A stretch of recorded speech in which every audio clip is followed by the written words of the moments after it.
Hi all, hope you're doing fine.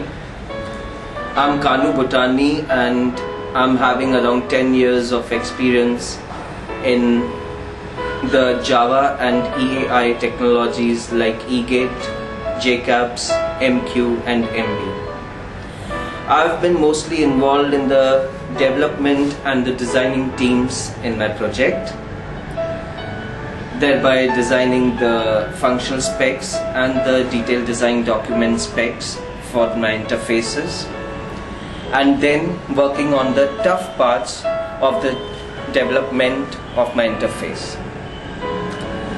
I've also been involved in managing the teams of 6 to 8 people, thereby training them, mentoring them, making the weekly and bi-weekly reports for on-site and offshore management teams, speaking to the clients, getting the requirements and working on it, thereby managing the whole project and delivering the work on time.